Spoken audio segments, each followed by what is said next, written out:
കേരളത്തിൽ അത്തരമൊരു ഗവൺമെന്റ് അല്ലാലോ എന്നും ശ്രീ വേണുഗോപാൽ പറയുകയുണ്ടായി. പക്ഷെ എന്താണ് ഇപ്പോൾ അദാനി ഗ്രൂപ്പിന് ഇത്തരത്തിലൊരു വലിയ പരിഗണന ശ്രീ വേണുഗോപാലിന്റെ ഭാഷയിൽ BJP ഗവൺമെന്റുള്ള സംസ്ഥാനത്ത് ലഭിക്കാനിടയുള്ള തരത്തിലുള്ള പരിഗണന കേരളത്തിൽ അദാനി ഗ്രൂപ്പിന് ലഭിക്കുന്നതിനിടയാക്കി. അപ്പൊ അതാണ് പറയാതെ പറഞ്ഞു വെക്കുന്നത്, കോൺഗ്രസ് നേതൃത്വം പറയാതെ പറഞ്ഞു വെക്കുന്നത് കേരളത്തിൽ അദാനി ഗ്രൂപ്പിന് വഴിവിട്ട പരിഗണന നൽകി എന്നുള്ളതാണ്. കേരളത്തിന്റെ സ്വപ്ന പദ്ധതിയായ വിഴിഞ്ഞം കോർപ്പറേറ്റുകൾക്ക് അടിയറ വെക്കാനും അവരുടെ നിയമലംഘനങ്ങൾക്ക് ഭരണകൂടത്തിന് സംരക്ഷണം നൽകാനുമുള്ള നീക്കങ്ങളാണ് ഉണ്ടാകുന്നത്. ഈ നീക്കങ്ങളെ പ്രതിപക്ഷം ശക്തമായി തന്നെ രാഷ്ട്രീയമായും നിയമപരമായും നേരിടും. അദാനിയുടെ വക്താവായി മാറുന്ന നില ഉപേക്ഷിച്ച് സംസ്ഥാനത്തിന്റെ താൽപര്യം സംരക്ഷിക്കാനുള്ള അടിയന്തര നടപടികളിലേക്ക് സംസ്ഥാന സർക്കാർ കടക്കണം. അദാനി ഗ്രൂപ്പ് ഓഹരി വിൽപ്പന സംബന്ധിച്ച് അയച്ച കത്ത് ജൂലൈ 1 തന്നെ സർക്കാരിന് നൽകിയതായാണ് മാധ്യമങ്ങൾ റിപ്പോർട്ട് ചെയ്തിട്ടുള്ളത്. ഞാൻ നേരത്തെ പറഞ്ഞു, ജൂലൈ 2 മുഖ്യമന്ത്രിയുടെ ഓഫീസ് ഇറക്കിയ പത്രക്കുറിപ്പ്, അതിൽ ഒരു വിവരവും ലഭിച്ചിട്ടില്ല എന്നാണ്. ഓഹരി വിൽപ്പന സംബന്ധിച്ച് അദാനി ഗ്രൂപ്പ് വീണ്ടും സർക്കാരിന് കത്ത് നൽകിയെന്നാണ് ഒടുവിൽ വന്ന വാർത്ത. സർക്കാരിന് കത്ത് ലഭിച്ചോ ഇല്ലയോ അത് മുഖ്യമന്ത്രി വ്യക്തമാക്കേണ്ട കാര്യമാണ്. അദാനി കമ്പനി സർക്കാരിന് വീണ്ടും കത്ത് നൽകിയതിലൂടെ ഓഹരി വിൽപ്പന സർക്കാരിന്റെ അനുമതി ലഭിച്ചാൽ മാത്രമേ സാധ്യമാകൂ എന്നത് അടിവരയിടുകയാണ്. സർക്കാരിന്റെ അനുമതിയില്ലാതെ ഓഹരി വിൽപ്പനക്കായി സെബിക്ക് നൽകിയ കത്ത്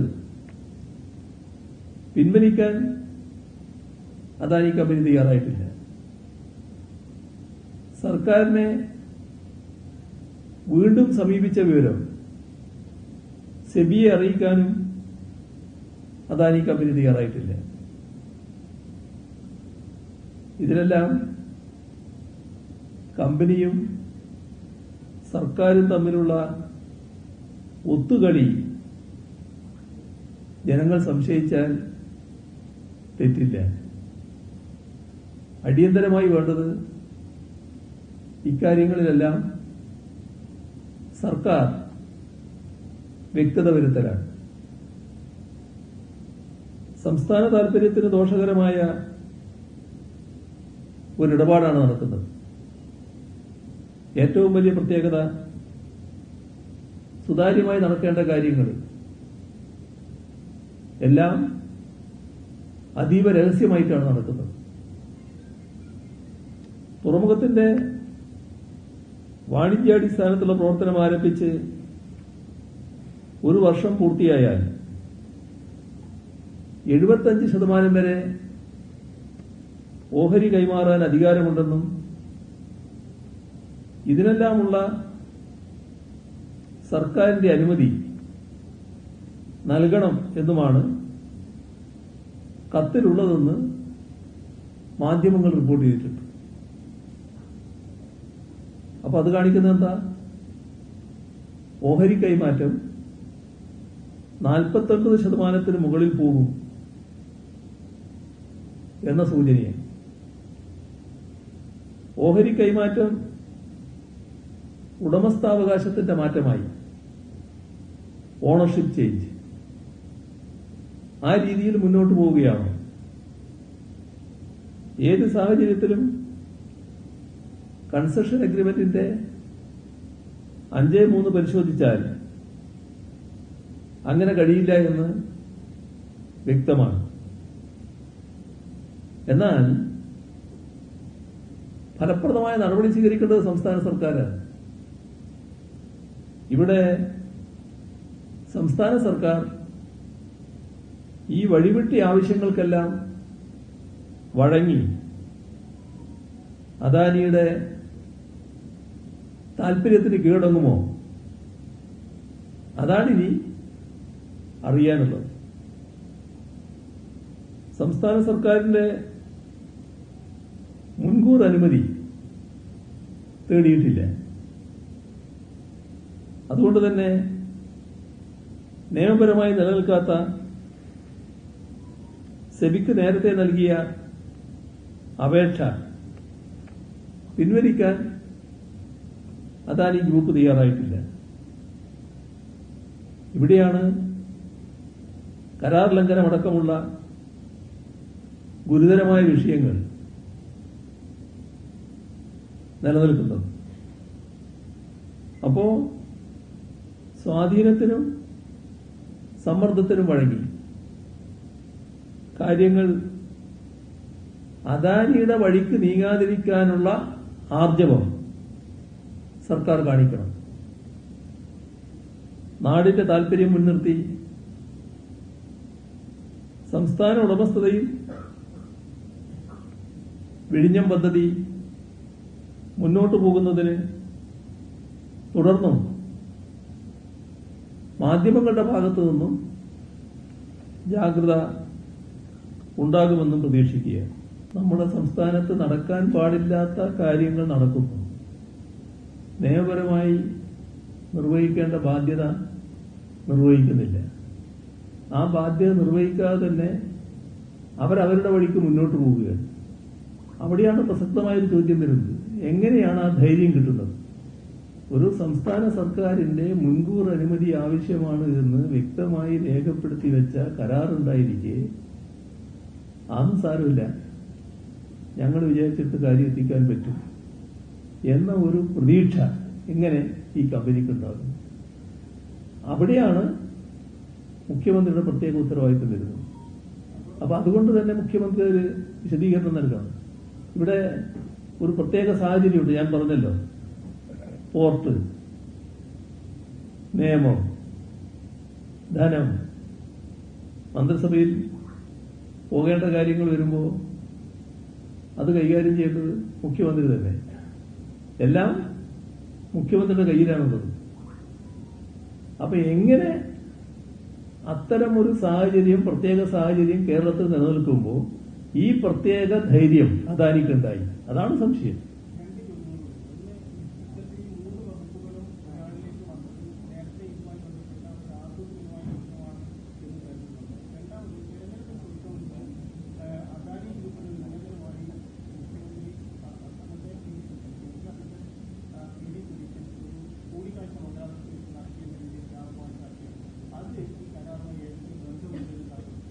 അല്ല, ഇതെല്ലാം ആളുകൾ സംശയിച്ചാൽ തെറ്റില്ലാലോ. അതല്ലേ നമ്മൾ കാണേണ്ടത്. വളരെ വ്യക്തമായ നിയമവിരുദ്ധ കാര്യങ്ങളാണല്ലോ നീങ്ങിയിട്ടുള്ളത്.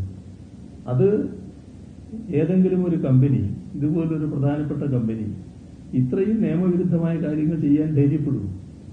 ആ ധൈര്യം എവിടുന്ന് കിട്ടി? ആ ധൈര്യം എങ്ങനെ കിട്ടി എന്നുള്ളത് മുഖ്യമന്ത്രി തന്നെ വ്യക്തത വരുത്തണം. ബാക്കി കാര്യങ്ങൾ പുറത്തു വരുമല്ലോ മെല്ലെ മെല്ലെ.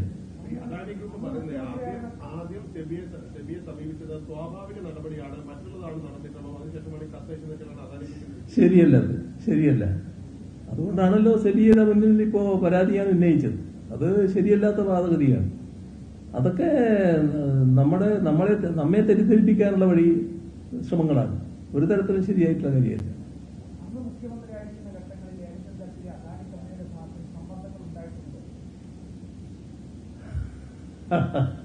അങ്ങനെയാണെങ്കിൽ വല്ല കാര്യങ്ങളും നടന്നിട്ടുണ്ടോ? അല്ല, കമ്പനിയുടെ താല്പര്യത്തിന് വേണ്ടിയുള്ള കാര്യങ്ങൾ നീക്കുമല്ലോ. ആ നീക്കങ്ങൾ നടന്നാൽ നമ്മുടെ താല്പര്യത്തെ നമ്മൾ നോക്കേണ്ടത്. MSC പോലുള്ള ഒരു ബഹുരാഷ്ട്ര കമ്പനി പെട്ടെന്ന് സർക്കാർ അധികാരത്തിൽ വന്ന് ഒരു മാസം ആകുമ്പോഴേക്കും ഇങ്ങനെ ഒരു കാര്യങ്ങൾക്ക് സമ്മർദ്ദം ചെലുത്തുന്നു എന്ന് പറയുമ്പോൾ നമുക്ക് വിശ്വസിക്കാൻ കഴിയും. MSC അല്ല ഞാനിതിൽ കാണുന്നത്. MSC ഇതിന്റെ ഭാഗമായിട്ട് വരുന്നൊരു കമ്പനിയാണല്ലോ. അവരൊരു വലിയ ലോകത്തെ വലിയ കപ്പൽ കമ്പനികളിൽ ഒന്നാണ്. അവർ നേരത്തെ നമ്മുടെ പോർട്ടിൽ വന്നിട്ടുണ്ട്. അതിന്റെ മറ്റു വശങ്ങൾ വേറെയുണ്ട്. ആ ഒരു കമ്പനി ഇതിന്റെ ഉടമസ്ഥാവസ്ഥയിൽ വന്നാൽ ഈ പോർട്ട് തന്നെ ഒരു മൊണോപ്പൊളി രീതിയിലേക്ക് പോകും. അത് മറ്റു കമ്പനികൾക്ക് വരുന്നതിന് അത്ര ഗുണകരമായിരിക്കില്ല. അതൊക്കെ അതിന്റെ ഡെവലപ്മെന്റിനെ ബാധിക്കുന്ന കാര്യം. അത് നേരത്തെ ഞാൻ പറഞ്ഞിട്ടുള്ള കാര്യമാണ്. അതല്ല ഇതിൽ പ്രശ്നം. ഈ അദാനി കമ്പനി എങ്ങനെ ഇത്തരത്തിലുള്ള വഴിവിട്ട നീക്കങ്ങൾക്ക് ധൈര്യപ്പെട്ടു, അതാണ് പ്രശ്നം.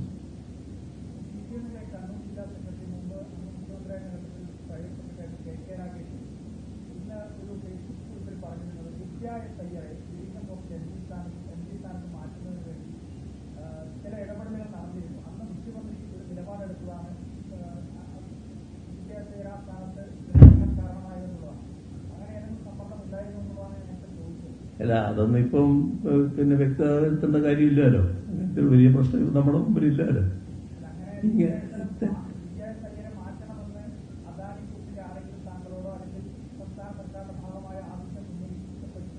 ചില പ്രശ്നങ്ങൾ അതുമായി ബന്ധപ്പെട്ടുണ്ടായിരുന്നു. ആ ചില പ്രശ്നങ്ങൾ അവരുമായിട്ട് ബന്ധപ്പെട്ടുണ്ടായിരുന്നു. അത് അദാനി ഗ്രൂപ്പിന്റെ വഴിവിട്ട ചില നടപടികൾക്ക് അനുകൂലമായ നിലപാട് എടുത്തു കിട്ടണമെന്നുള്ള ആഗ്രഹത്തിന്റെ മേലെയായിരുന്നു. അതിന് അവർ നിന്നിട്ടില്ല. നല്ല ധൈര്യമായിട്ട് തന്നെ കാര്യങ്ങൾ നീക്കിയിരുന്നു. അത്രത്തോളേ ഞാനിപ്പോൾ പറയുന്നുള്ളൂ. പിന്നെ വേണമെങ്കിൽ ബാക്കി പിന്നീട് പറയാം. സമ്മർദ്ദമല്ല, സമ്മർദ്ദത്തിനൊന്നും അവർക്ക് ശേഷിയില്ല. അവരാരെ സമ്മർദ്ദം നമ്മളെ നേരെ സമ്മർദ്ദിച്ചു. ഒരു അഭ്യർത്ഥനാന്ന് പറയാ. മറ്റു സമ്മർദ്ദമൊന്നും കൊണ്ട് നമ്മളെടുത്ത് വരാൻ പറ്റില്ല.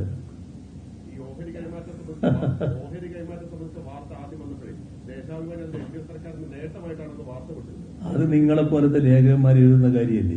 നിങ്ങളിപ്പോ ഒരു ലേഖനം എഴുതി, നിങ്ങളൊരു പത്രത്തിന്റെ ലേഖനാണെങ്കിൽ എഴുതി കൊടുത്താൽ അവർ മറ്റു കാര്യങ്ങൾ ആലോചിക്കാതെ കൊടുത്താൽ അത് പത്രത്തിന്റെ നയമായോ? അതിന്റെ പാർട്ടി പത്രമായാലും ഇതല്ലേ സംഭവിക്കുക. നിങ്ങൾ എഴുതി കൊടുക്കുന്ന പോലെ ഒരു ലേഖകൻ എഴുതി കൊടുത്തു, അതിന്റെ ഭാഗമായിട്ടൊക്കെ വന്നു എന്നുള്ളതേ ഉള്ളൂ. അത്രയും അതിനെ വലിയ കാര്യമായിട്ട് കാണുന്നില്ല. അത് നിങ്ങൾക്ക് പിന്നീട് ചർച്ച ചെയ്തോളൂ. നിങ്ങൾ പാർട്ടി താല്പര്യം നിങ്ങൾക്ക് ഉണ്ടല്ലോ. അപ്പൊ അത് നിങ്ങൾക്ക് നല്ല ഗൗരവത്തോടെ നോക്കണമെന്നല്ല നിങ്ങൾ ഉപദേശിച്ചു. അതുകൊണ്ട് കുഴപ്പമൊന്നുമില്ല.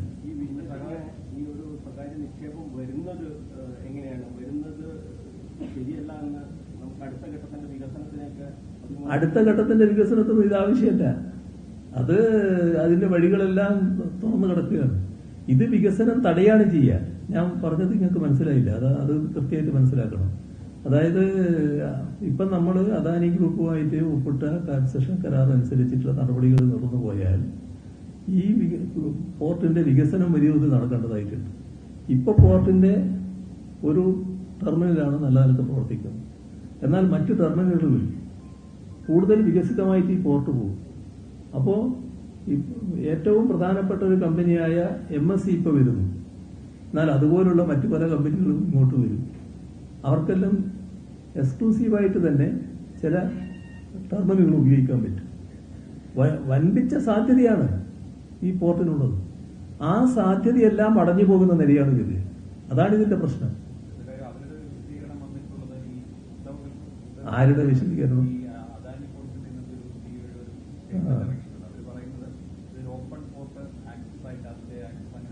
അതെല്ലാം വീണെടുക്കുന്ന ഉരുളുന്നല്ലേ. സാധാരണ നിലക്ക് കാര്യങ്ങൾ മനസ്സിലാക്കാലോ. സാധാരണ നിലക്ക് കാര്യങ്ങൾ അറിയാലോ. നമ്മള് രണ്ടുപേരും രണ്ട് കുത്തക കമ്പനികളുടെ പ്രധാനികളാണെന്ന് വിചാരിക്കുക. നിങ്ങൾ ഒരു കമ്പനി ഒരു സ്ഥലത്തിന്റെ പ്രധാന ഉടമയായിട്ട് മാറുന്നു. അവിടെ സാധാരണഗതിയിൽ നിങ്ങളുടെ താല്പര്യമാണല്ലോ സംരക്ഷിക്കപ്പെടുക. എന്റെ കമ്പനിയുടെ താല്പര്യം അവിടെ സംരക്ഷിക്കപ്പെടില്ല. അതൊരു ഭാഗം. വേറൊരു ഭാഗം, ഇതിൽ നിന്ന് കുറച്ച് വർഷം കഴിഞ്ഞിട്ടാണെങ്കിലും നമ്മുടെ സംസ്ഥാന വിഹിതം വരേണ്ടതുണ്ട്. ആ വിഹിതം ലാഭത്തിൽ നിന്നാണ്. അപ്പോൾ സംസ്ഥാന താല്പര്യത്തിന് വിരുദ്ധമായി കാര്യങ്ങൾ നടക്കും.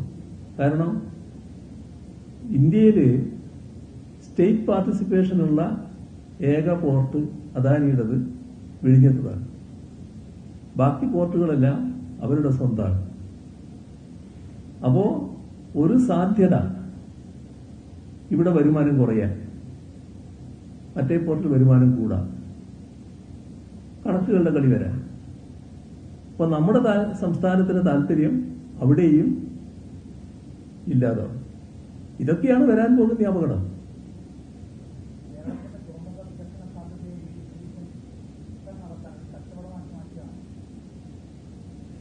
നമ്മൾ ഇത് ഗൗരവമായിട്ട് എടുക്കണം.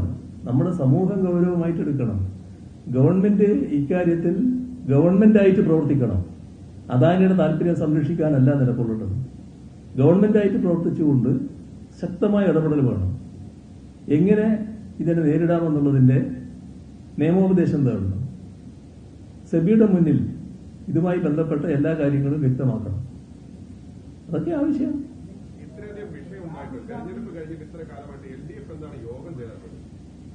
LDF-ന്റെ കൺവീനർ നല്ല ചികിത്സയിലായിരുന്നു.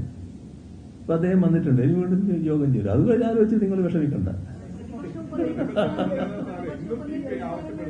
ഏത് അതെല്ലാം കഴിഞ്ഞ കാര്യമാണ്. അതിനെപ്പറ്റി ഒന്ന് ആലോചിച്ച് നിങ്ങൾ ബുദ്ധിമുട്ടുണ്ട്.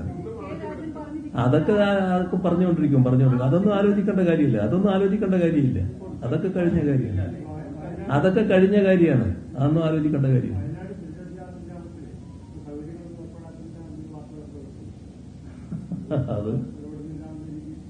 അത് ഗവൺമെന്റ് ചെയ്യേണ്ട കാര്യമല്ലേ. അത് സ്വാഭാവികമായിട്ട് ചെയ്യുമെന്നാണ് ഞാൻ പ്രതീക്ഷിക്കുന്നത്. അങ്ങനെ ഒരു ക്രൂരത ഒന്നും കാണിക്കാൻ ഒരു ഗവൺമെന്റിനും കഴിയില്ല. അത് ഗവൺമെന്റ് മാറ്റമുണ്ടായി എന്നുള്ളത് കൊണ്ട് അവിടുത്തെ പുനരധിവാസത്തിന് ആവശ്യമായ സഹായങ്ങൾ ചെയ്യാതിരിക്കുമെന്ന് ഞാൻ പ്രതീക്ഷിക്കുന്നില്ല. ഏതായാലും അത് നടക്കുമെന്ന് തന്നെയാണ് ഞാൻ കരുതുന്നത്.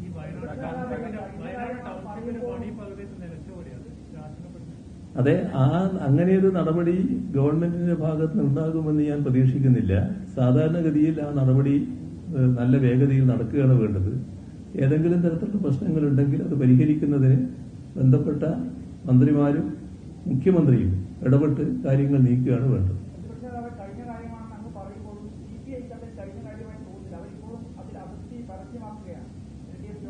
അതെ, അതവര് പറഞ്ഞല്ലോ എന്നല്ലേ നിങ്ങൾ പറയുന്നത്. ഞാൻ എന്റെ കാര്യവും പറഞ്ഞല്ലോ. നിങ്ങളെന്തിനാണ് അതിന്റെ അപ്പുറം പോകുന്നത്? അവരവരെ കാര്യം പറഞ്ഞിട്ടുണ്ട്, ഞാൻ എന്റെ കാര്യവും പറഞ്ഞിട്ടുണ്ട്. അതാണ് നിന്നോണ്ട് മുന്നണിയിലൊന്നും നിൽക്കുന്ന വിഷയമല്ല. അതൊന്നും മുന്നണി ചർച്ച ചെയ്യേണ്ട കാര്യമല്ല. ഇതൊന്നും മുന്നണിയിൽ ഒരു കാലത്തും ചർച്ച ചെയ്തിട്ടില്ല. മുന്നണിയിലൊക്കെ നേതമായ ചില നടപടിക്രമങ്ങളുണ്ട്, കീഴ്വഴക്കങ്ങളുണ്ട്. അതിൽ നിന്നും വ്യത്യസ്തമായിട്ടൊന്നും മുന്നണി പോകില്ല. അത് കണ്ടാൽ മതി.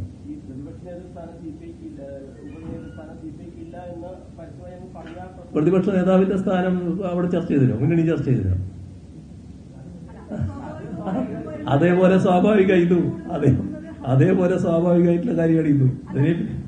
അതിനെപ്പറ്റി ഒന്ന് ആലോചിച്ച് വിഷമിക്കേണ്ടത്.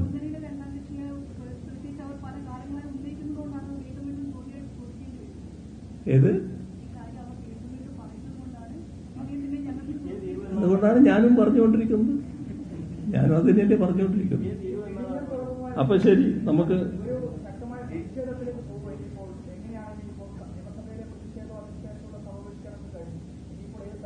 ഇത് പറഞ്ഞല്ലോ, നിയമപരമായും രാഷ്ട്രീയമായും നേരിടും. LDF എന്ന നിലക്കും കാര്യമായിട്ട് ഇതിനെ നേരിടുന്ന പ്രശ്നങ്ങൾ ആലോചിക്കും. നിയമ നടപടിയും നിയമപരമായും രാഷ്ട്രീയമായും നേരിടും. ഞാൻ നേരത്തെ തന്നെ പറഞ്ഞു.